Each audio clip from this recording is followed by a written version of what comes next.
Buenas tardes. Yo soy el presidente de la Asociación Cultural Caepioni y este es el último acto de los 40 años que llevamos haciendo cosas por la cultura de Chipiona. Y cada vez que hagamos algo, pues lo vamos a reivindicar porque es nuestro 40 aniversario. Esto es un hecho muy importante para nosotros, para la asociación. No nos hemos aburrido, cosas raras, que los andaluces creemos un ente y que dure 40 años, pero aquí está. Entonces, a mí me produce una gran satisfacción el que estén ustedes aquí y que sea precisamente para la presentación de este libro, un libro que ahora nos lo van a contar los arqueólogos. Nos habla de los orígenes de nuestro pueblo. Y además, en septiembre se va a comenzar una nueva fase, gracias a una subvención conseguida por el Ayuntamiento de Chipiona, de la Junta de Andalucía, de excavaciones en la necrópolis de la Plaza del Humilladero del Santuario de Nuestra Señora de Regla de Chipiona. No sé por qué, pero siempre que ha habido un hecho histórico en este pueblo, pues ha sucedido o allí o al lado. De manera que simplemente agradecerles que estén ustedes aquí y ahora nos va a decir unas palabras el delegado de Cultura y María Rosa, que es miembro de la asociación desde hace mucho tiempo también, pues va a presentar a los arqueólogos que han escrito esta obrita. De manera que muchas gracias y bienvenidos.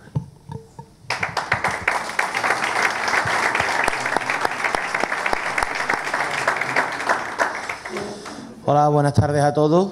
Agradecer, como no, a la Asociación Cultural Caepioni por las actividades que están realizando, un montón de series de actividades durante todo este año y algunas que tenemos conjuntamente programadas en este verano. Y felicitar, como no, a los arqueólogos y autores del libro, a Jesús aquí presente, que hacen un gran trabajo en lo que es la promoción de nuestro patrimonio cultural. Un patrimonio cultural que, por desgracia, ha estado olvidado durante muchos años y que hay que reforzarlo porque, como bien ha explicado Lucas, estamos haciendo un gran esfuerzo de parte del Ayuntamiento de Chipiona y con la colaboración de muchas entidades y de muchos movimientos sociales para que mantengamos este patrimonio cultural, que es algo que turísticamente puede ser un buen empujón para Chipiona. Este proyecto que se comenzará con las excavaciones en septiembre, pues es una inversión de unos 103.000 euros y es una inversión para dejarla de manera fija.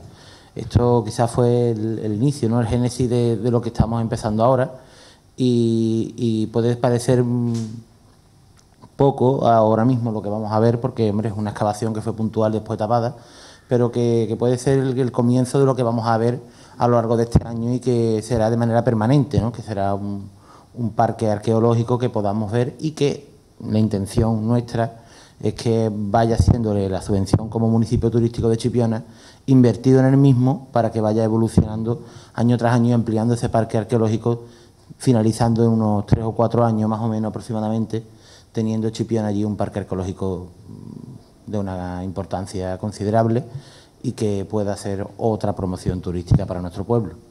Desde la Delegación de Cultura, agradecer, como no, nuevamente a la Asociación Cultural y que siempre nos va a tener a nuestro lado porque siempre hacen actividades en pro de la defensa y la promoción de la cultura de nuestro pueblo. Muchas gracias y le cedo la palabra ya a María Rosa, que hará la presentación de los ponentes hoy.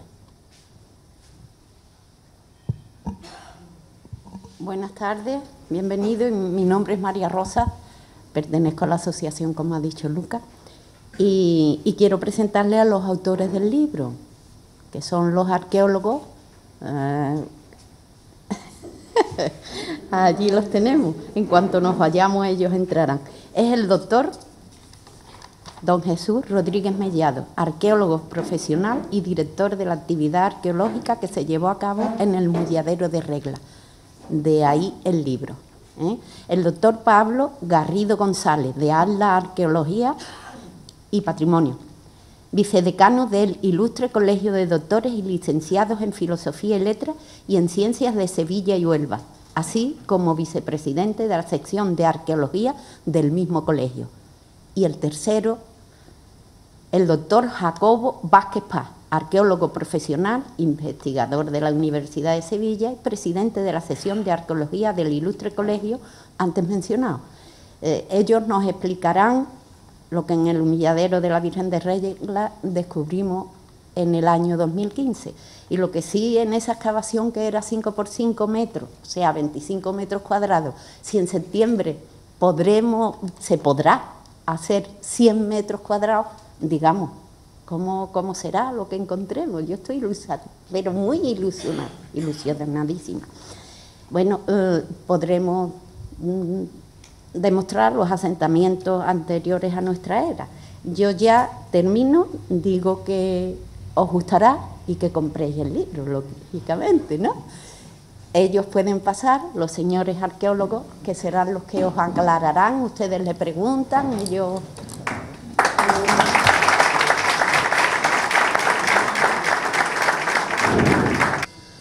Buenas tardes a todos. Antes de nada, agradecer vuestra presencia, así como la colaboración constante del Ayuntamiento de Chipiona cuando la Asociación Cultural Caipioni realiza cualquier tipo de evento. Y también quisiera agradecer, aunque yo formo parte, pero creo que es de bien nacido ser agradecido, agradecer a la Asociación Cultural Caipioni los 40 años, como ha indicado el presidente, apostando por la cultura. Y una forma de apostar era precisamente con esto. La presentación del libro la vamos a dividir en 3 partes. Una primera parte que podemos decir que es la génesis, es decir, el origen, no del libro, sino de la excavación, cómo surge, cómo lo financiamos. Una segunda parte que será unas pinceladas sobre los resultados de dicha excavación, que lo hará el compañero Pablo, y finalizaremos con una descripción de la estructura del libro a manos del colega Jacobo Vázquez Paz. Bueno, la excavación se inicia en un principio porque va vinculado a mi tesis doctoral. Nos hacía falta, además de unas prospecciones arqueológicas en la costa noreste de Cádiz, algo más, y algo más era una intervención arqueológica. Y decidimos en 2013, aunque la intervención en 2015, proponerle a la asociación, como promotora, hacer una actividad arqueológica en regla. Sabíamos del potencial, ellos sabían el potencial arqueológico que tenían, porque desde el siglo XVII hasta los años 70 prácticamente la documentación literaria era abundantísima. Ellos lo vieron bien, el tema era la financiación. ¿Cómo conseguimos el dinero? Pues planteamos 2 vías. Una, mediante donaciones particulares de empresas y demás. Algunas colaboraron, otras fueron reacias y era normal. Es decir, nosotros veíamos lo que podía haber ahí abajo, no sabíamos concretamente el qué, pero sabíamos que algo había. La documentación era muy clara al respecto. Pero claro, esto es normal, la gente... Yo tengo aquí mis suegros que son de Jerez y el dicho es, si no toca, no ve. Pues esto era exactamente lo mismo, ¿no? Si no lo veían físicamente, no podían dar dinero. Y eso lo sabíamos. Con lo cual recurrimos a otro tipo de actividad que ya había desarrollado la asociación. Decidimos llevar a cabo otro tipo de búsqueda de dinero que ya la asociación había realizado con anterioridad, que eran viajes culturales. Y eso hicimos. Hicimos unos cuantos viajes culturales donde Pablo fue nuestro guía, y ahí pudimos recabar un poquito de dinero. Con ese dinero decidimos hacer la intervención. Ninguno, y eso sí hay que dejarlo patente, ninguno de los que estuvimos cobramos absolutamente nada. El dinero fue destinado a manutención, a pagar los gastos y de la intervención. Y después una serie de empresas que bien mediante dinero o mediante productos pagaron el resto, ¿vale? Después veremos mira, aquí lo vemos, ¿vale? Ahí lo vemos en la imagen. Una vez que conseguimos el dinero, procedimos a la excavación propiamente dicha y que después Pablo nos hablará. Una pregunta que nos surge y que nos comentó el otro día en la entrevista a Radio Televisión Chipiona fue ¿por qué tanto tiempo en sacar este libro? Hace unos días, recibí un correo electrónico de una chavala que es doctoranda en Roma, que está haciendo la tesis doctoral sobre las mensas funerarias en el Mediterráneo. Y me decía en el email que, bueno, que sabía de la intervención, pero que no había nada por escrito, que si había algún tipo de artículo. Y le dije que no era por desidia, sino porque decidimos centrar las fuerzas en la publicación. Una publicación divulgativa, pero sin dejar el lado científico. Y claro, dice uno, bueno, pero 3 años, porque la excavación arqueológica se divide en 3 partes. Al final es el proyecto, después la actividad arqueológica, donde se extrae una información, pero después hay que procesar esa información. Y esa información lleva tiempo. Para poner un ejemplo, se termina la intervención y hay que lavar los restos arqueológicos, el material, cerámica, hueso, mármol, etcétera.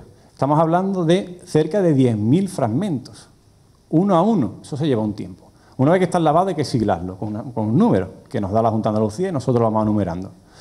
Y después hay que estudiarlo. Eso se encargó el colega especialista en cerámica, Jacobo Vázquez. Después de eso está el estudio antropológico, el numismático, etcétera, etcétera. Y, que hablará Jacobo un poquito, el carbono 14. Eso es lo que nos ha llevado más tiempo. El carbono 14, en parte ha sido financiado por la subvención que nos dio la Caixa, que consiguió el ayuntamiento. Y con eso lo que queríamos conseguir, ya nos lo comentará Pablo o Jacobo, era dar una cronología absoluta. Habíamos excavado, teníamos unos niveles, sabíamos más o menos en la cronología que nos movíamos, pero nos hacía falta algo que dijera, efectivamente, ¿lleváis razón o estáis equivocados? Y eso hicimos. Así que, sin más, yo he dicho que iba a intentar ser, o si no lo he dicho, iba a intentar ser lo más escueto posible, a ver si Pablo lo logra. Y nada más, vamos a pasar a los resultados de la excavación. Gracias.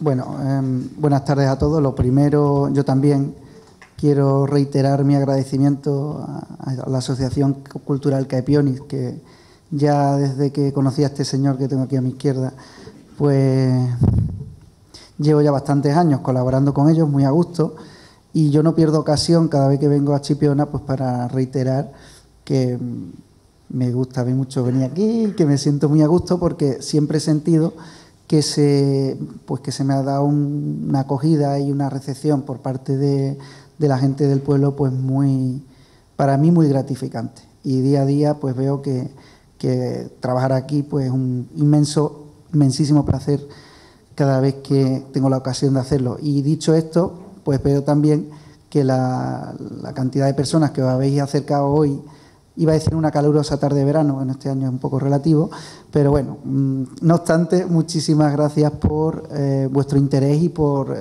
la inmensa acogida que una vez más pues nos estáis brindando. Yo es verdad que voy a intentar ser breve, yo creo que sí, porque si me extiendo no vais a querer comprar el libro, entonces tengo que jugar con los recursos publicitarios para justamente abriros boca, ¿no? No, bueno, ya hablando en serio, la idea de este acto es más allá simplemente de presentar la publicación, ponernos en conocimiento, vernos las caras. Sobre todo también está orientado para aquellos que, bien pues porque en 2015, pues la fecha además fue noviembre y parte de diciembre, eran unas fechas más tontas, pues probablemente mucha gente, me consta, porque son comentarios que a uno le hacen habitualmente, hay que ver que estoy siempre allí, yo en esa fecha no estaba. En fin, probablemente mucha gente pues sabe que se ha hecho la excavación, pero a lo mejor no tiene muy presente qué es lo que excavamos en la Plaza del Humilladero y, sobre todo, qué relevancia histórica y arqueológica puede tener aquello. Y mi intención aquí simplemente es pues refrescaros un poco la memoria para aquellos que sí tuvisteis la suerte de estar allí con nosotros, o más bien tuvimos nosotros esa suerte porque veo tantas caras conocidas aquí, la cual pues son, insisto, muy, muy contento de veros de nuevo. Y nada, pues para aquellos que bien estuvieran y hay que refrescarles la memoria, o para aquellos que simplemente, pues más allá del mero conocimiento de la excavación, no saben que se excavó, pues voy a hacer un brevísimo resumen de la intervención. Y la primera imagen que tenemos ahí es lo que se llama, desde el punto de vista más técnico, es una imagen, como veis no es una mera foto porque tiene cierto efecto de relieve, esto es una imagen fotogramétrica que es lo que hace con las técnicas actuales. Para nosotros está muy bien porque no solo es una fotografía de alta precisión, aunque aquí es una mera captura un poquito más de calidad, un poquito más baja para poderla meter en la presentación, pero básicamente tened presente que es un modelo tridimensional de muy alta resolución y sobre todo de gran precisión. Es decir, que nosotros incluso sobre ese modelo, una vez elaborado, podemos hacer mediciones, con lo cual está muy bien porque más allá de las mediciones que nosotros hacemos sobre la marcha cuando estamos excavando, si por el motivo que sea alguien quiere volver atrás o volver a tomar una medida, pues aunque parezca mentira, a partir de estos modelos podemos hacerlo con la misma precisión que lo hicimos en campo. Y como veis, el resultado, esta imagen, desde luego la que mejor lo resumen, os hago un comentario general y ahora vamos a desglosar un poco esos resultados a través de otras imágenes. Simplemente veis, como ha dicho antes muy bien nuestra buena amiga Mari Rosa, pues era un mero sondeo de 5 por 5 metros, porque se trataba de hacer un primer sondeo, no obstante una superficie razonable, porque 25 metros cuadrados en arqueología es bastante, sobre todo cuando teníamos la expectativa, que se cumplió con creces, de que es un sitio con una estratigrafía, ¿no?, con una acumulación de restos de distintas épocas bastante potente y profundo, como así fue. Y pues estos 5 por 5 metros, esta foto ya es del resultado final, donde lo que veis aquí son una serie de estructuras que ahora os comentaré, que son del siglo XII, que están inmediatamente debajo de la losa de hormigón de la plaza. Como veis, fue destapar, picar la losa de hormigón y ya nos dimos inmediatamente con estos restos de la Edad Media. Y ya unos metros más abajo, como vamos a ver a continuación, pues aparecen esos enterramientos que en realidad forman parte de la parte de mayor interés científico, histórico y patrimonial que tiene esta excavación. Bueno, esta imagen es una reconstrucción simplemente orientativa, esquemática, pero que viene muy bien para que ahora cuando veamos las siguientes imágenes retengáis de qué tipo de cosas estamos hablando. En realidad este es el elemento central de la excavación de 2015, ni mucho menos el único, pero sí es el más relevante, como veremos más adelante. Es un enterramiento un tipo de enterramiento tipo sigma o tipo mensa, según la terminología que se quiera utilizar. Básicamente, como veis, y como vamos a ver mejor ahora en la foto, debajo está el enterramiento como en sí mismo. En este caso se llama lo que nosotros los arqueólogos llamamos una cista, pero una cista de ladrillo, que es una especie de caja. No hay ataúd, pero la tumba es de fábrica, está hecha de paredes de ladrillo y tapada con una gran losa. Y sobre eso se monta lo que se llama un túmulo funerario, un pequeño túmulo funerario, recubierto de esta superficie, que ahora lo vamos a ver en fotografía. Y estas son las tipos de tumba mensa o en sigma. Y como veis, aquí hay una moldura y una especie de losa, pues es el modelo habitual de estas mesas, porque se trata de un mortero que es hidráulico, se llama opus signinum, en época romana, pero que tiene la característica de que es para ambientes exteriores, porque es impermeable. Se usa en los acueductos, se usa como pavimento y se usa también, en este caso, para revestir tumbas de cierta importancia. Y aquí pues iría seguramente la lápida, para que me entendáis, del difunto, o en el caso que nos ocupa a nosotros, de la difunta, que seguramente pues estaría identificada aquí. Lo que pasa es que lamentablemente esa placa epigráfica pues no nos ha llegado. Bueno, otra imagen de la excavación. Aquí veis perfectamente lo que os estaba diciendo antes, la solería de la plaza actual, con su grava, su cama de hormigón, e inmediatamente debajo pues aparecen estos primeros restos más altos que son de época medieval. Veis aquí también la profundidad, aunque no hay ninguna referencia aquí en esta foto en concreto. Y como veis, lo que nos gusta tanto a los arqueólogos, no es que nos guste solamente, sino que realmente es una información que a nosotros nos aporta mucho, que es la acumulación de estratos, como veis, de distintas épocas, en distintos colores, los pozos, en fin, esas cosas que a nosotros, por lo general, vemos con cierta, no voy a decir facilidad, porque no siempre es fácil, pero que normalmente siempre nos miran con escepticismo y dicen, pues yo ahí no veo nada, yo ahí veo nada más que... Bueno, pero sí que veis que efectivamente hay otros elementos ahí, ¿no? Bien. Pues como decía, por ya hacer simplemente un resumen muy rápido, lo primero que nos aparece bajo la solería de la plaza fundamentalmente son estos cimientos de piedra local, la piedra ostionera famosa, que como sobre todo los chipioneros y veraneantes incluso conoceréis muy bien. Es una piedra que se usa mucho en cantería en época, bueno, hasta la actualidad, pero que en la antigüedad ya se utiliza mucho. Una roca calcárea que, bueno, depende de dónde venga, pues puede llegar a ser pues bastante densa o tiene una cierta calidad constructiva, aunque después tiene un problema y es que la intemperie se degrada mucho. Bien, estos cimientos que nos aparecen en las esquinas, y menos mal que fuimos afortunados porque tuvimos la suerte de que estos cimientos aparecen en dos esquinas del sondeo y no nos impiden seguir profundizando. Si esto hubiera aparecido más a la zona central del sondeo, pues hubiera condicionado muchísimo más el hecho de profundizar en la secuencia de los restos. Bueno, esto es el de una esquina, esto es otra. Bueno, pues estos cimientos, tras analizar bien los materiales, ya durante la excavación sospechábamos o veíamos que muy probablemente eran de la Edad Media, de época andalusí, pero no teníamos muy claro, hasta que no hemos estudiado bien a fondo los materiales, la cronología exacta. Pues bien, ese trabajo de laboratorio, de estudio de los materiales al que se ha referido Jesús, pues nos ha permitido cerrar que se trata de una estructura ya tardía dentro del mundo andalusí, del Andaluz, ¿no? En la zona occidental de Andalucía, porque Granada, como bien saben ustedes, hasta la época del descubrimiento de América perdura en la zona oriental de Andalucía, pero la zona occidental, la última etapa es a mediados del siglo XIII, termina el Imperio almohade, que es el último momento histórico de presencia andalusí en Andalucía occidental. Y esto pertenece a ese momento, entre finales del XII, principios del XIII. ¿Qué es? Bueno, la verdad es que en el libro precisamente hemos pasado un poco más de puntillas sobre este tema porque tenemos mucha menos información. El problema de saber exactamente qué es esto es que necesitaríamos completar la estratigrafía, los estratos arqueológicos posteriores al siglo XIII que originalmente debió de haber sobre estos cimientos de piedra. Pero lo que sucede es que la explanada de Regla, como su propio nombre indica, fue explanada en época bastante reciente, ya a finales del siglo XIX, y ya incluso a principios del XX, cuando se inaugura el nuevo santuario, pues todos esos movimientos, sin duda alguna, y de hecho hay documentación al respecto que conoce muy bien aquí mi colega Jesús, pues sabemos, y esto se ve perfectamente en los restos que hemos excavado, pues que curiosamente esto acaba bruscamente en el siglo XIII y no hay nada después. Y sabemos, evidentemente, el propio santuario, sabemos perfectamente que esta zona sigue muy activa hasta la actualidad, pero nos falta todos los estratos arqueológicos posteriores al siglo XIII. ¿Por qué? Pues porque en algún momento fue explanada la zona para crear la plaza actual. En fin, son las cosas que pasan, no es ni bueno ni malo, simplemente sucedió.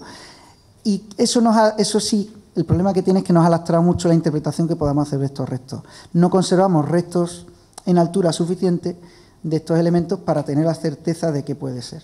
Pero ya apuntamos en su momento, y es una posibilidad, que tenga algo que ver con algún tipo de fortificación que sí sabemos por las fuentes posteriores, que donde está el santuario actualmente, pues que es una zona que incluso los guzmanes, poco después de la Reconquista, ¿no?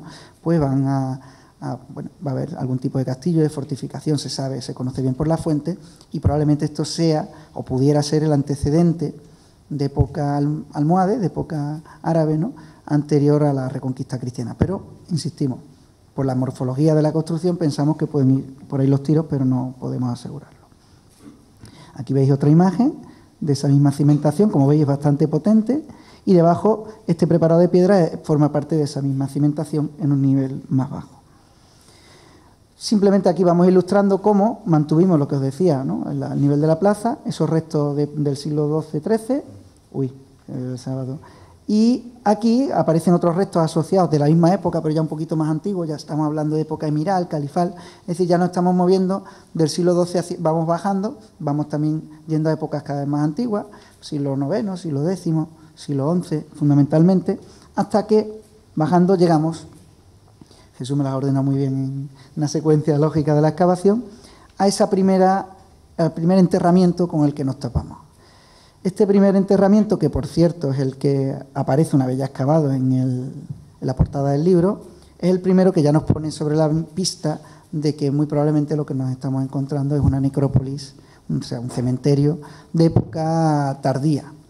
Porque para empezar, los romanos generalmente, por simplificar un poco, tenían la costumbre de quemar a sus muertos hasta determinada época. Es decir, a partir del siglo II, principio del III, empieza a cambiar la costumbre funeraria y los muertos empiezan a inhumarse, es decir, a enterrarse sin quemar, como hasta hace poco también había sido lo habitual. Ahora estamos en un cambio de tendencia otra vez.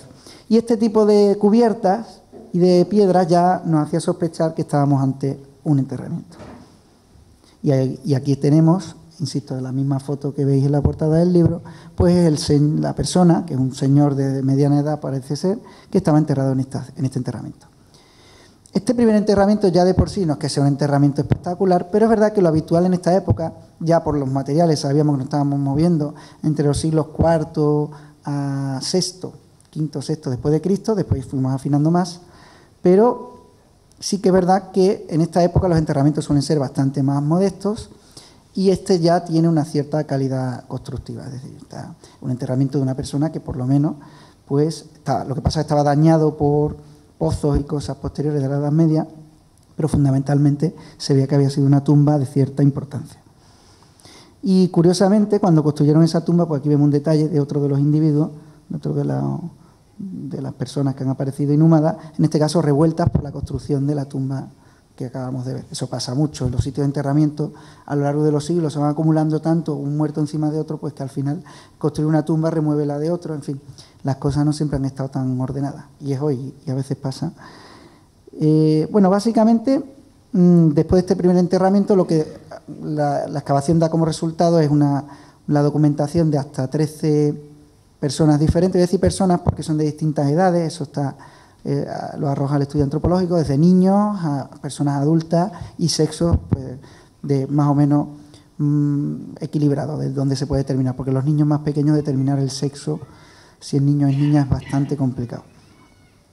Bueno, pues nada, aquí tenéis otro ejemplo. Por cierto, los autores de las fotos, en algún caso, son muy buenas fotos, pues son de gente de aquí de Chipiona, y por supuesto le hemos reconocido el mérito como corresponde. En fin, aquí veis otro enterramiento infantil, en este caso, os voy a ilustrar simplemente ejemplos de cómo otros, por desgracia, pues aparecen mucho más revueltos. Como veis aquí, pues aquí se ve un fémur y una tibia un poco revuelta, normal, insisto, en estos sitios de enterramiento. Este enterramiento también es bastante interesante porque además lo pone en conexión con otros que se excavaron en otro extremo de la plaza en los años 70, 80, ¿no? 91, bueno, pues me he ido yo más atrás. Menos mal que tengo aquí al que conoce mejor. Un enterramiento infantil en una ánfora, bastante interesante porque además estaba intacto. Y bueno, pues también se ha podido determinar que se trata de un niño, pues, o recién nacido, o nacido muerto, en fin, perinatal, ¿no? Se suele decir, ¿no? Que por ahí, no parece que tuviera, o con poquísimos meses de edad en cualquier caso. En fin, es un enterramiento. Y después ya, como veis, otros enterramientos más vulgares, más comunes, vamos a decir, es decir, simplemente una fosa excavada en la arena, con lo cual no ves la fosa porque si tú haces un hoyo en la arena de la playa, como sabéis, pues eso después, a dos olas que llegan, en fin, que no deja marca, pero bueno, por suerte, los enterramientos sí, sabemos que están ahí porque aparecen los huesos, y si no fuera por eso, pues la fosa del enterramiento no la veríamos. Y como veis, pues ya una densidad de enterramientos bastante alta, allí donde los pozos que se hacen en época árabe no los alteran, las zonas que no tocan esos pozos, que es muy habitual que se hacen posteriormente en la Edad Media, pues quedan así, un amontonamiento bastante intensivo, vamos a decir, de enterramientos, todos ellos, por la estratigrafía hemos podido determinar que siempre en esa cronología, entre finales del tercero al quinto, probablemente como mucho, principio del sexto después de Cristo, todos en esa horquilla cronológica. Y aquí, pues la estrella, ¿no?, de la joya de la corona, que además una de las cosas que está prevista en la futura excavación es recuperar, por supuesto, este elemento, que por eso en ningún momento quisimos desmontar. Esta mensa, la tumba en sigma, refrescáis la imagen que hemos puesto al principio, tenéis aquí la cubierta del túmulo funerario, la tumba propiamente dicha abajo, y aquí en esta cubeta, digamos, es donde estaría el soporte epigráfico, la lápida, que podía ser de piedra o incluso de mosaico, que identificaría a la difunta. En este caso sabemos que era una mujer. Y no hay mal que por bien no venga, porque gracias a que un pozo medieval, lo que os digo, del siglo XI, del siglo XII, había dañado la estructura, eso es lo que nos permitió poder abordar la excavación del enterramiento sin tener que desmontar lo que quedaba de la mensa, de la tumba, de la parte superior. Y gracias a eso pues pudimos, como veis, abrir la tumba con sus grandes losas de piedra ostionera y su pared de ladrillo. Es una tumba muy cuidada, muy señalada, nos indica que la persona enterrada allí, una mujer, insisto, de mediana edad para la época yo ya estaría para el arrastre, para la jubilación, digamos que entre 30 y 40 años. Estaríamos ahí como mucho, es decir, que joven para nuestros cánones, pero no tan joven para el siglo V después de Cristo. Y como veis, pues perfectamente conservado el enterramiento, y un enterramiento, insisto, que indica cierto estatus, que es algo de lo que nos ha puesto sobre la mesa, que se trata de un enterramiento de una persona sin ajuar, porque ya en época cristiana no, a veces sí, pero muchas veces ya en esta época tan avanzada se prescinde de cualquier elemento, ajuar, moneda o cerámica, que sí vienen en enterramientos más antiguos, pero ya en esta época muy a menudo no se entierra el difunto con nada decorativo, van completamente, en fin, como supone, ¿no?, que nuestra cultura cristiana debería ser, ¿no?, que el difunto no se debe llevar nada al más allá porque no le es necesario. En cambio, los paganos, ¿no?, con anterioridad sí se tiene ese pensamiento. En fin, y bueno, esta foto un poco más de detalle de cómo apareció esta señora. Y esto, en cambio, son otro ejemplo opuesto del enterramiento, el punto más bajo al que llegamos, a casi 4 metros, 3 metros y medio largos bajo la rasante actual de la plaza, y donde ya no pudimos continuar, porque entre las estructuras que quisimos preservar para precisamente su musealización futura, la propia mensa que hemos visto, o los restos de época almohade, y el carácter arenoso del terreno, que es muy, como cualquier persona que esté acostumbrada a ir a la playa, una duna sabe que no tiene estabilidad ninguna, pues ya aquí las condiciones en las que trabajamos ya empezaban a ser peligrosas para que no se produjeran derrumbamientos. Y este es el cráneo de un enterramiento que empezaba a asomar ya a casi 4 metros bajo la plaza, con una cronología aparentemente muy similar, y que lo que nos está diciendo es que por lo menos algún que otro metro más abajo los enterramientos siguen. Es decir, que os podéis hacer una idea de la cantidad de personas que hay enterradas en la zona del entorno de Regla, y sobre todo a lo largo de bastantes siglos de la costumbre continuada de usar aquello como cementerio. Lo que sí os digo es que, sin embargo, y eso sí es un dato que sin duda alguna queda perfectamente constatado con la excavación, pues no sucede lo mismo con la conquista islámica. Es decir, a partir del siglo V, VI, se ve que esto parece que, al menos la zona donde hemos excavado nosotros, como zona de cementerio de necrópolis, no continúa. Por tanto, el asentamiento que hubiera en Chipiona, que lo había indudablemente, porque materiales sí hemos documentado, ya en época andalusí, entre los siglos VIII y XII, XIII, pues desde luego aquí no enterraban a sus muertos, por lo menos en la zona que hemos excavado. Ya veremos si en la futura ampliación. Y eso sí es un dato interesante. Es una zona de necrópolis en la antigüedad y en época paleocristiana, pero posteriormente ya no se abandona el uso funerario, independientemente ya otra cuestión bien diferente del santuario actual, cuando empieza la Edad Media, si ahí ya evidentemente tiene sus enterramientos de los frailes y incluso de notables que ya están asociados al santuario medieval, pero que hay una etapa de varios siglos donde no hay enterramiento. Y eso pues es uno de los resultados de la excavación. Aquí ya simplemente os ilustro algunas imágenes del proceso. Al principio, recién levantada la solería de la plaza, todavía no habíamos ni cortado el tubo este de riego, que estaba ya anulado, y aquí iban apareciendo, bueno, aquí tenéis un chipionero también muy conocido, muy querido, Paco Riesco, ¿no?, que la verdad es que Lucas, aquí y nada, y alguno que otro que hoy no están aquí, incluida Rebeca también, o Adrián, que tampoco lo veo por aquí hoy, Jesús, y este es Pablo, ¿no? No sé, bueno. En fin, toda la gente que ha ido colaborando. Como veis aquí, esto es que la arqueología en el campo ya es laboriosa, pero en el laboratorio, como bien ha dicho Jesús, lleva mucho tiempo. Y aquí veis cómo íbamos avanzando con Paco Riesco. Aquí está María Rosa. María Rosa, sí. Mira, ahí te hemos pillado. Y aquí dos curiosos, aquí mirando la mensa que aparecía, y Lucas siempre. Lucas no. Y nada, aquí ya veis un poco, vais viendo cómo esto iba profundizándose, en fin, esos perfiles. Aquí tenía a Mercedes Herrera, a Javier Escudero, que es un especialista en fauna, pero también en antropología física, y ha colaborado con la doctora Marta Díaz Zorita en la excavación, en el estudio de los difuntos, ¿no? Y esta foto, esa noche que estuvimos sacando a la señora de la mensa, que estuvimos hasta buenas horas de la noche, porque no queríamos dejarla allí más tiempo ya para que no se deteriorase, y gracias a los focos que nos instaló el ayuntamiento, pues pudimos terminar aquello corriendo. Y aquí tenéis a la doctora Marta Díaz Zorita, que ha elaborado junto a otra colaboradora, cuyo nombre sinceramente no recuerdo, pero en el libro está, porque el estudio antropológico, junto a Javier Carrillo, que también ha participado, Javier Escudero Carrillo, servidor, Rebeca López y Adrián Santos. Moniz, bueno, pues esta muchacha, al fin y al cabo.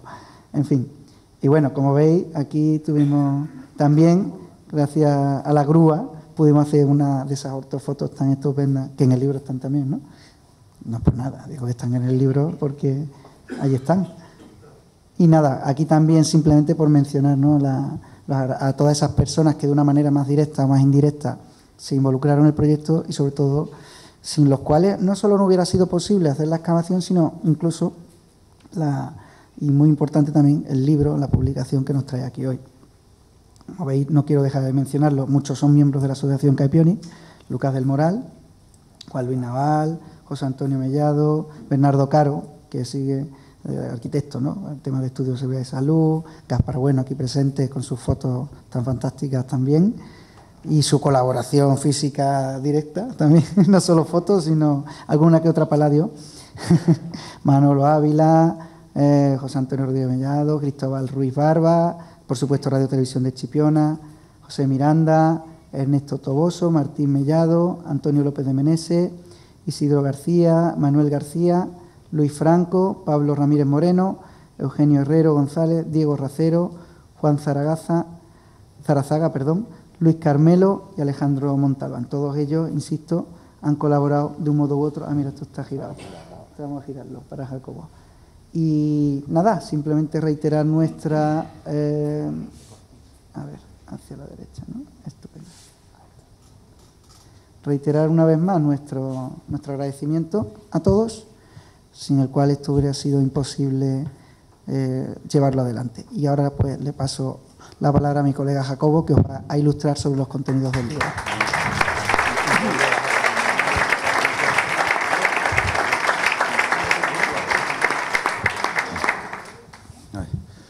Buenas tardes ante todo. Muchísimas gracias a la Asociación Cultural Caipionis, no solamente por la organización de este evento junto con el excelentísimo Ayuntamiento de la Villa de Chipiona, sino pues por haber apostado por un proyecto emanado de un trabajo de tesis doctoral muy dura que se defendió en 2017 en la Universidad de Sevilla como no podía ser de otra manera, con una calificación de cum laude.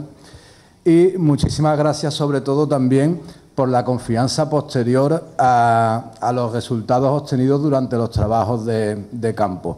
Esa confianza es la que ha permitido que ahora mismo estemos ya, por fin, casi se nos ha hecho de noche, pero en Pablo eso es habitual, es una persona que evidentemente la pasión y la vocación por el trabajo que desempeña le obliga a exteriorizarlo continuamente y eso es muy de agradecer, sobre todo para los que aprendemos de él, pues desde 2001, que fue cuando nos conocimos en campo directamente.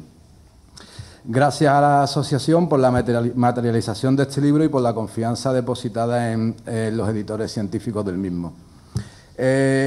Cuando se planteó, evidentemente yo debo dar las gracias también a ellos por la inclusión en este proyecto y por haberme permitido pues, participar en la edición del libro. Lo primero que se planteó fue evidentemente lo que comentó Jesús, es decir, no podíamos sacar la información de manera rápida, de manera a lo loco, por el simple hecho de obtener un reconocimiento inmediato dentro del ámbito científico, dentro del ámbito de las publicaciones, que es en el que nos movemos principalmente, y evidentemente no se quería sacar un beneficio inmediato, un rédito social a esta intervención si no era presentando todos los datos perfectamente trabajados, ya que todos sabemos que trabajar rápido puede generar errores que después uno está obligado a rebatir. Ese es el debate de la ciencia en todos los ámbitos científicos, o bien a asumir. Están las dos opciones. Entonces decidimos que tenía que ser un trabajo en el que no se presentaba absolutamente nada si no teníamos toda la información perfectamente controlada. Sí hay que decir, aunque Jesús no lo ha comentado, que la chica que preguntó por esa documentación se le respondió eso, pero sí existe una publicación de los datos. y es la publicación en el Anuario Arqueológico de Andalucía, correspondiente al año 2005, está entregado porque por normativa el arqueólogo director está obligado a entregarlo, y la Junta de Andalucía a día de hoy todavía no lo ha publicado ni online ni físicamente, pero la publicación existe y se puede citar. Otra cosa es que esté físicamente. Es una que había que entregar por normativa y tiene un resumen muy básico del trabajo de campo. Entonces, una vez que nos planteamos que lo primero era, evidentemente, poder presentar toda la interpretación en base a una documentación verificada, decidimos reunir el equipo de trabajo. El equipo de trabajo no podía ser de otra manera más que multidisciplinar. Es decir, un arqueólogo no se puede comer el 100% de una intervención. Muchas veces parece que el arqueólogo es una persona que vale para todo. No es cierto. Hay gente especialista en materiales, especialista en territorio, especialista en arte, en mundo clásico, especialista en mundo paleoandalusí. Es muy variado e incluso hay gente que es arqueóloga y especialista en campos plenamente técnicos como son arqueometría, dataciones de carbono 14, etcétera, etcétera. Entonces decidimos que tenía que ser multidisciplinar y que tenía que ser internacional. Es decir, sabiendo las relaciones de personas con las que nos movíamos, teníamos que conseguir motivarlas para que trabajasen, evidentemente de manera altruista, en este libro para aportar sus conocimientos que habían elaborado en los informes previos. Es el caso de la Universidad de Tübingen en Alemania, en donde hemos podido contar con la doctora Marta Zorita, profesora en la Universidad de Tübingen, y Javier Escudero Carrillo, doctorando en la Universidad de Tübingen, por suerte, salido de la propia Universidad de Sevilla, aunque con su vida académica actual en Alemania desde hace ya bastantes años. De la misma manera, contamos con el doctor Marc Andrew Hans Ortiz, especialista en arqueometría para temas de metales, Urbano López, especialista en numismática, etcétera, etcétera. Es decir, un amplio elenco de profesionales para dar la mayor calidad posible a este trabajo. Finalmente, cuando ya concebimos la estructura del libro, empezamos a la redacción. En el libro lo que vamos a encontrar es toda esa información que se ha recopilado, se ha sintetizado y se revierte a la sociedad en una síntesis de tipo científico, pero divulgativo. Es decir, que pueda ser comprendido por todo el mundo y entendido por todo el mundo, pero que al arqueólogo y al científico y al historiador que acceda a este libro no le falte ni un solo dato con los cuales nosotros hemos montado toda la estructura de interpretación del libro. Como no podía ser de otra manera, la introducción a un libro en el entorno del Bajo Guadalquivir y sobre todo de su desembocadura, solo se la podíamos encargar al doctor Parodi Álvarez. El doctor Parodi Álvarez, habitante de la cercana Sanlúcar de Barrameda, aparte de amigo, es un gran historiador y es un gran conocedor de las fuentes clásicas, es un gran conocedor de los ambientes, hablando claro, de los ambientes marineros, de los ambientes del Guadalquivir, de ese circuito fluvial y marítimo que ha conectado el Mediterráneo con el Guadalquivir y con el interior del valle y que ha conectado posteriormente el Atlántico, las costas africanas, las costas atlánticas de Europa, las islas británicas y que ha conectado también posteriormente América, y se le encargó que nos hiciese una visión de todo ese mundo, de ese enlace entre la ubicación física de Chipiona y del entorno de la desembocadura del Guadalquivir con toda la significación histórica y partiendo desde época prerromana hasta prácticamente nuestros días, esa relación entre la tierra, quienes habitaron esa tierra inmediata a la costa y la arteria fluvial del Guadalquivir y arteria marítima de Mediterráneo y Atlántico. Es un texto bastante interesante y la verdad que da un pie magnífico a lo que es ya la introducción, lo que es ya el desarrollo del libro. Como no podría ser de otra manera, lo primero es la historiografía. Es decir, primero teníamos que saber con qué contábamos. Ahí Jesús hizo un gran trabajo para su tesis, recopilando muchísima documentación. Mucha ya se conocía, la habían recopilado otros autores y había sido tratada por otros autores, tanto de la propia localidad como de otras zonas y de universidades de Cádiz o de universidades de Sevilla. Pero Jesús consiguió aunar toda la documentación y ponerla a disposición de varias personas para que trabajasen directamente con ella. Es decir, hemos trabajado varias personas con ella y automáticamente se verificaba, como se comprobó con la excavación, que la hipótesis era completamente acertada y viable.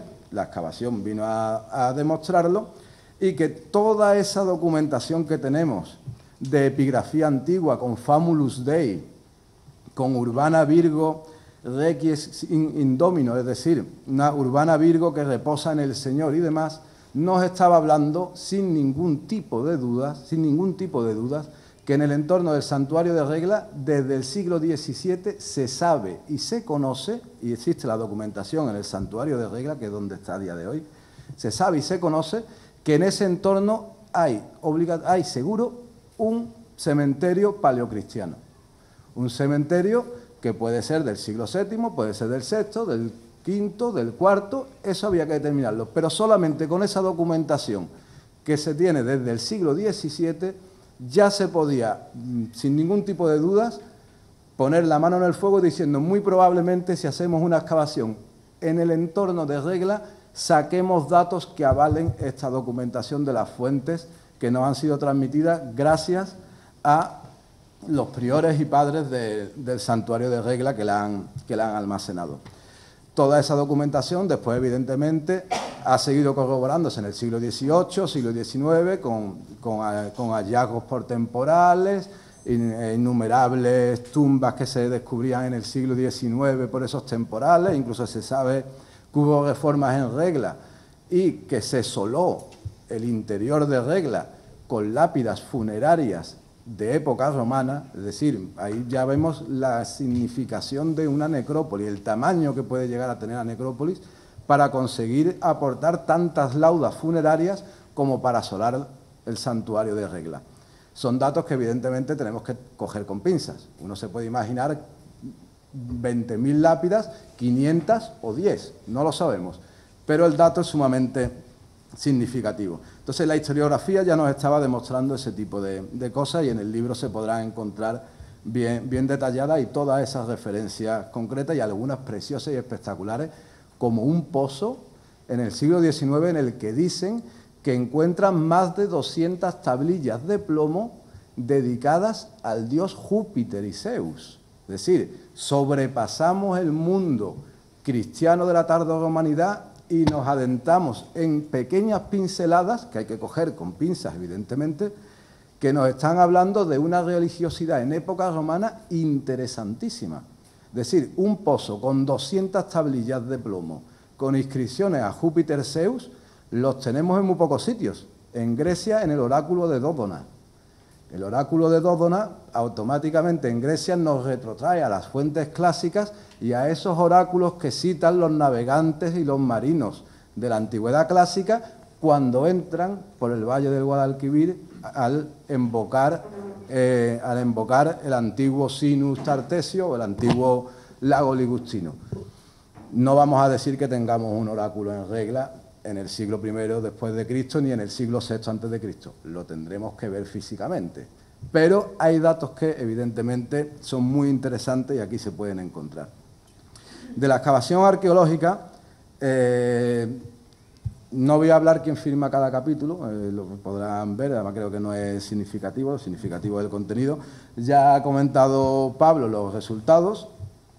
Luego el tercer capítulo son los materiales arqueológicos del sondeo. En estos materiales arqueológicos la cerámica ha sido toda estudiada, se ha visto ese material de época andalusí, son materiales del principio del XIII, siglo XII, siglo XI, siglo X, por encima de la zona de necrópolis, y se ha visto que en los niveles asociados a las tumbas encontrábamos cerámicas de importación africana, del norte de África, con unas dataciones de producción que son incuestionables. Yo me dedico en concreto a ese tipo de producciones y puedo asegurar que podemos variar 10, 20, 30 años la datación, pero que esa cerámica está muy bien pillada y esa cerámica nos estaba apuntando cronologías siglo III, siglo IV, siglo V, pequeñas pinceladas de posible inicio del siglo VI.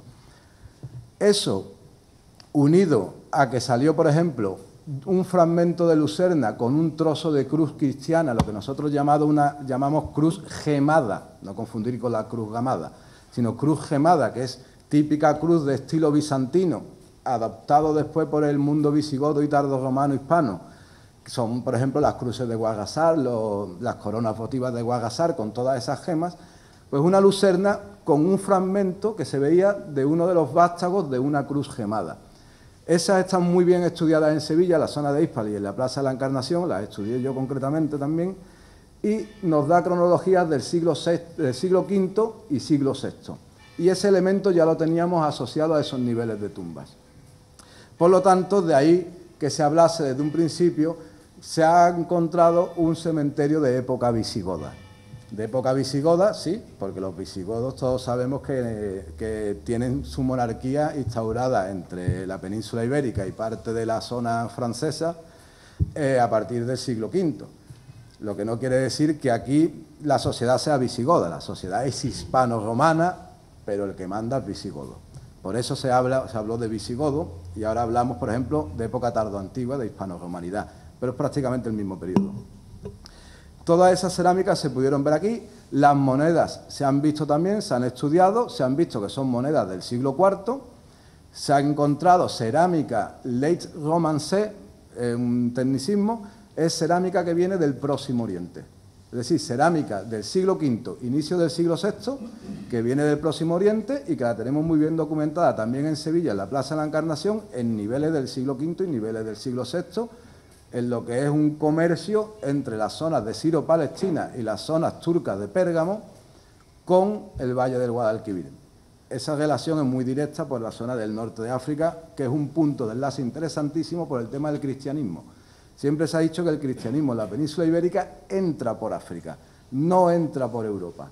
Entraría por África y el punto de entrada por África en la península ibérica, tenemos uno magnífico en la zona de Cartagena, tenemos otro magnífico en la zona de Málaga y tenemos uno magnífico y espectacular en las zonas de Cádiz. Son 3 puntos de entrada directa, incluyendo evidentemente Tarragona y la zona de las Baleares.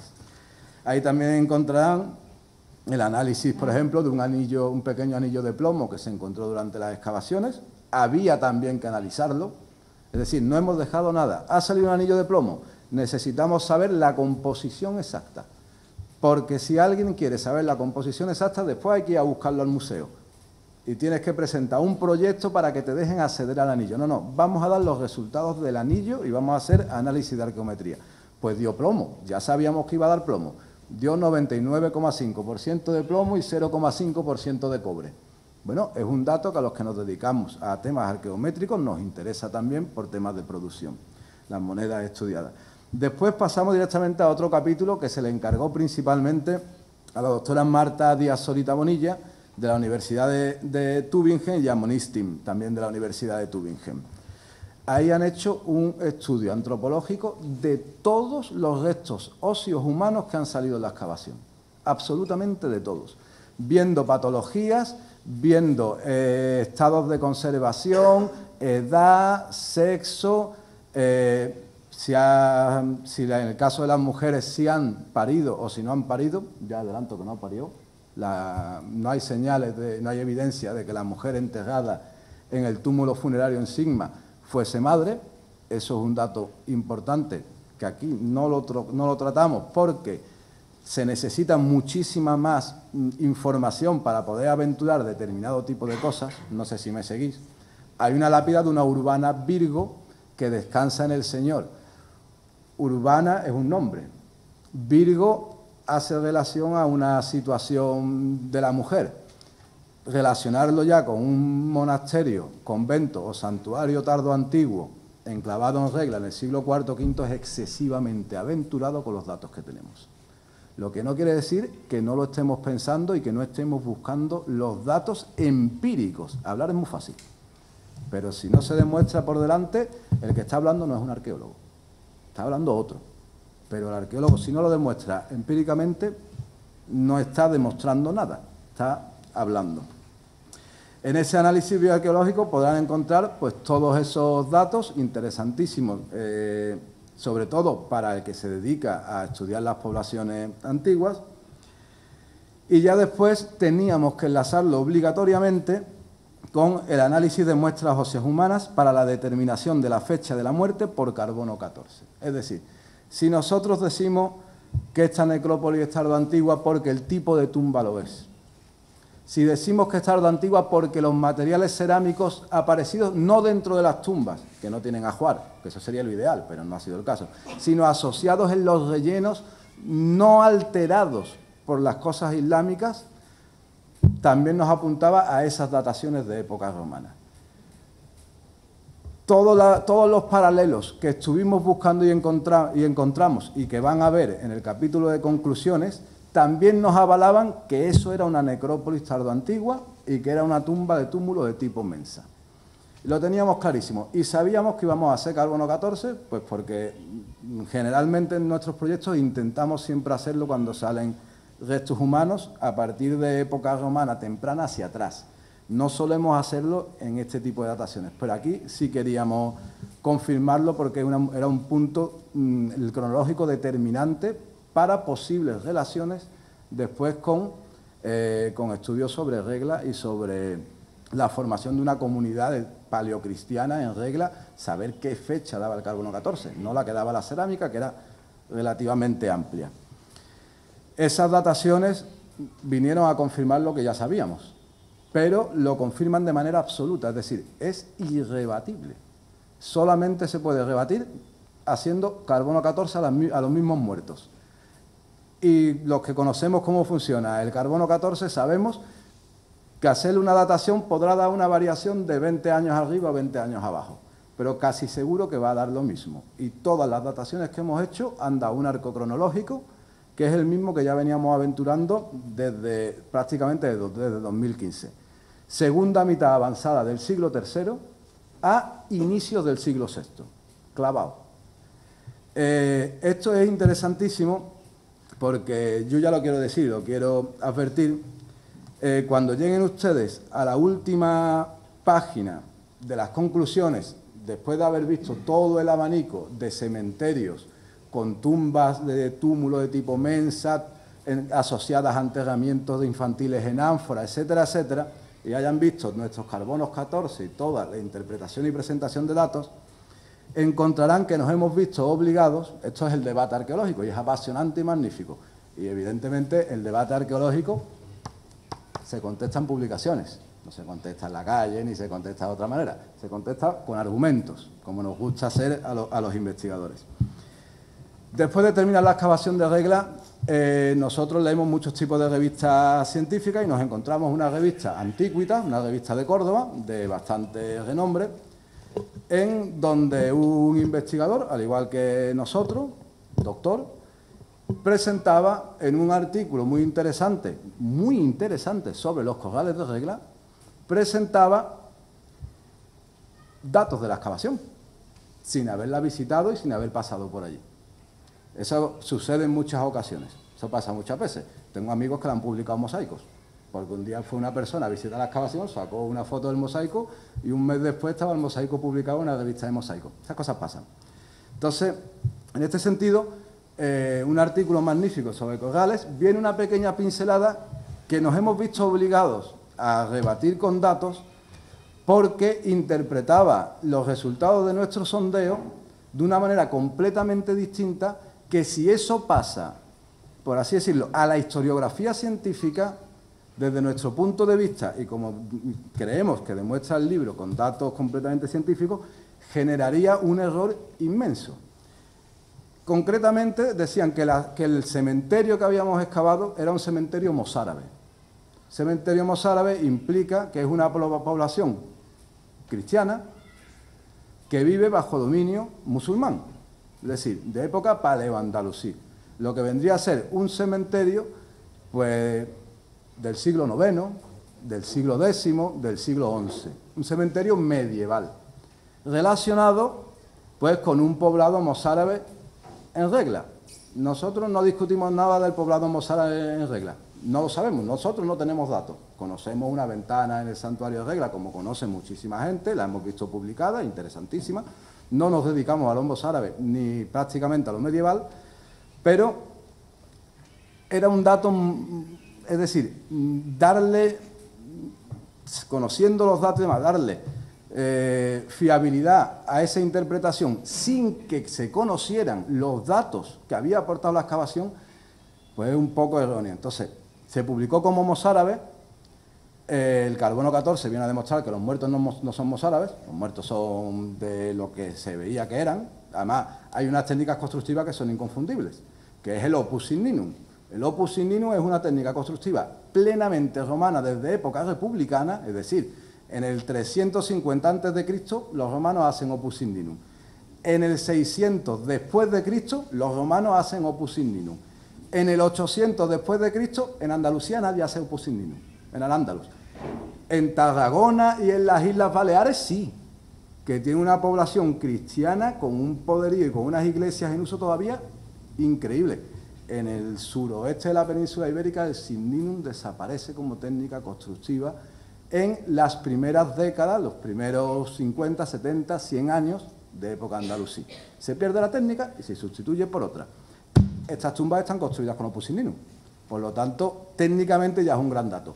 La estructura de Sista puede darse en época mozárabe, puede darse en época romana, puede darse en el 2000 a.C. Es una caja, es decir, eso sí es cierto. Posteriormente, en ese mismo artículo, se decía también que había aparecido en el sondeo un aljibe de época paleo-andalusí vinculado a un patio de abluciones de una mezquita. Hemos tenido que rebatirlo aquí en muy poquitas palabras, de una manera evidentemente completamente aséptica. Nosotros solo valoramos datos científicos, el resto no tiene nada que ver con nosotros, y nos preguntamos, el aljibe en el sondeo de 25 metros cuadrados no existe. No hay ningún aljibe, no hay ningún depósito para almacenar agua. ¿Qué es lo que significa aljibe? Depósito subterráneo para almacenar agua. No tenemos ninguno. O sea, no sabemos, a lo mejor es el pozo del humilladero, ese aljibe. Pero es que el pozo del humilladero no está en nuestro sondeo, está al lado. Pero nosotros no hemos visto ningún aljibe ahí.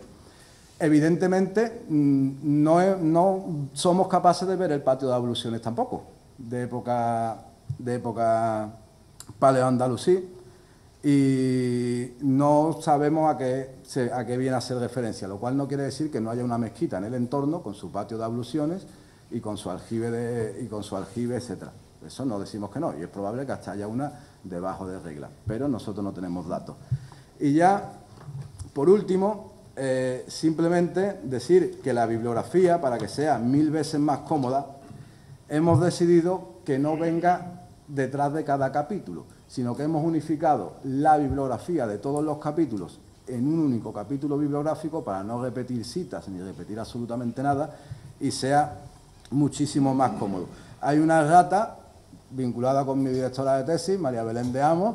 Los que la conozcáis, pues la errata, por desgracia, es mía, y aparece mal citado su nombre en el libro. Y bueno, es irónico que haya pasado con una parte que he escrito yo y con mi directora de tesis. Así que cuando le regale el libro le pediré disculpas. Muchísimas gracias y perdón por la tardanza.